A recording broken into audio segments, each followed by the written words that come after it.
ડેડિયાપાડાના ધારાસભ્ય ચૈતર વસાવાની મુશ્કેલીઓમાં વધારો થયો છે।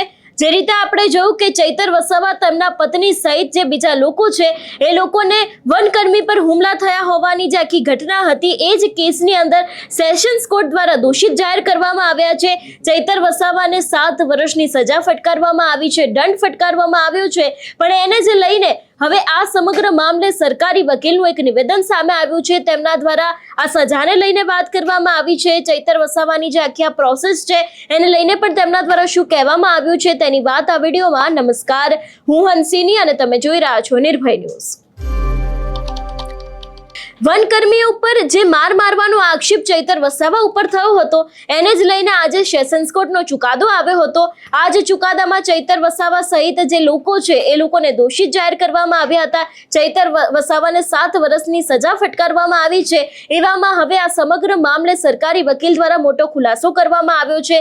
તેમના દ્વારા ઘણી બધી વિગતો છે એ પણ આપવામાં આવી છે, જેલ ટ્રાન્સફરની અરજી કરવામાં આવી છે એવી પણ વાત તેમણે કરી છે। વધુમાં આ વિષયને લઈને સરકારી વકીલે શું કહ્યું સૌથી પહેલા તો તે સાંભળીએ।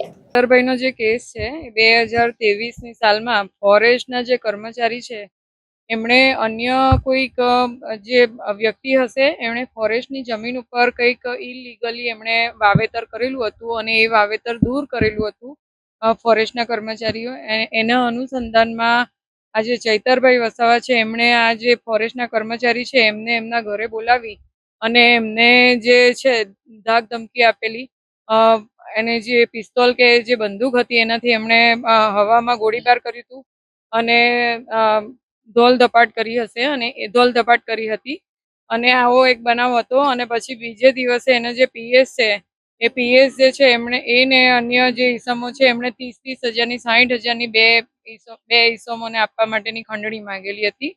એના અંગેનો આ કેસ હતો અને આ કેસમાં આવી રીતના અહીંયા નામદાર એડિશનલ ડિસ્ટ્રિક્ટ એન્ડ સેશન જજ સાહેબની કોર્ટમાં એવી હીરપરા સાહેબની કોર્ટમાં ચાલી ગયો અને આમાં શરૂઆતમાં ડીજીપી શ્રી જે ગોયલ સાહેબે ઇનિશિયલ એમણે આ ટ્રાયલ ચલાવેલી હતી અને ત્યારબાદ એમાં જે સ્પેશિયલ પીપી છે નાયર સાહેબ એમને અગાઉની કાર્યવાહી એમણે ચલાવેલી હતી અને આ કાર્યવાહી ચાલી જતા આજ રોજ નામદાર કોર્ટે 7 વર્ષની કેદની સજા અને 25,000 રૂપિયાનો દંડ જાહેર કર્યો છે અને તમામે તમામ 5 જે પુરુષ આરોપી છે અને 4 સ્ત્રી આરોપી છે તમામને રાજપીપળા કોર્ટમાં આપણે રાજપીપળા જેલમાં આપણે જ્યુડિશિયલ કસ્ટડીમાં લેવાનો હુકમ કર્યો છે હાલ।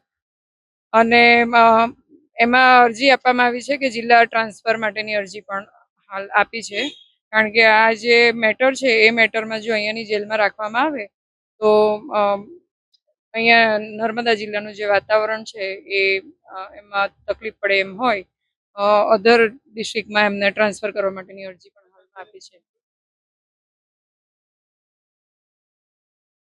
એમાં જરૂરિયાત જે ગવર્મેન્ટ સાક્ષીઓ હતા એ તમામ સાક્ષીઓને તપાસેલા હતા અને આ કેસમાં જે ફરિયાદી જે છે એમની પાસે એમણે ત્યાં યાહામોગી જે એ હતું આપણે ઓલું એટીએમ ત્યાંથી એમણે પૈસા ઉપાડવાનો પ્રયત્ન કર્યો હતો પણ એમનાથી પૈસા નીકળેલા નહીં, એટલે ત્યાંનું જે સ્લીપ હતી એ ત્યાંથી એવો ગયા, ત્યાં એમના જે ઉપરી અધિકારી હતા એમને ફોન કર્યો કે મારી પાસે પૈસા નથી અને આ લોકો આવી રીતના પૈસા માંગે છે, એટલે એમના ઉપરી અધિકારી ઓનલાઈન 30,000 રૂપિયા નાખેલા હતા। એ 30,000 રૂપિયા અને પછી આ જે રૂપિયા જે છે તે જેમની ખેતીની જમીન હતી એમને ત્યાંથી મળી આવેલા, એટલે જેમની જે ફોરેસ્ટની જમીનમાં જેમણે ઇલીગલી વાવેતર કરેલું હતું એમને ત્યાંથી મળી આવ્યા। એટલે એ બધું આખા પુરાવા બધા ફિટ હતા અને એ ફિટ પુરાવાઓના આધારે આજ રોજ આ સજા જાહેર કરી છે નામદાર કોર્ટે।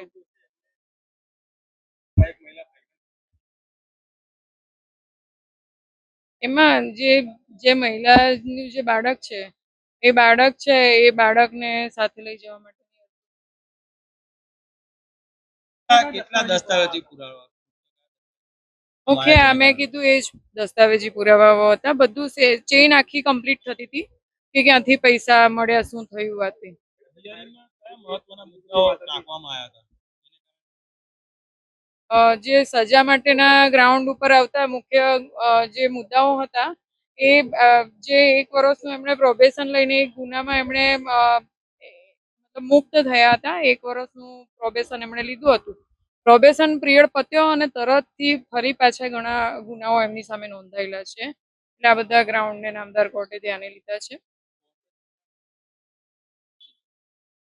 હા જ, પૂરતા પુરાવા હોય નામદાર કોર્ટે ચેઇન આખી કમ્પ્લીટ થાય છે, પુરાવા પૂરતા છે, બરાબર. તો આવી રીતના એ પૂરતા પુરાવાને ધ્યાનમાં લઈને આ સજાનું ગ્રાઉન્ડ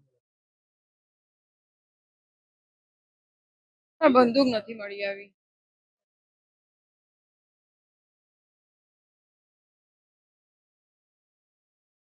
એમના તરફથી જેમનું અત્યારે શું બેકગ્રાઉન્ડ છે, અત્યારે મતલબ ફેમિલી બેકગ્રાઉન્ડ શું છે ને એ બધી એમને રજૂઆત કરી હતી કે અમારું જે આ પરિસ્થિતિ છે એ પરિસ્થિતિના આધારે અમને ઓછી સજા કરવા.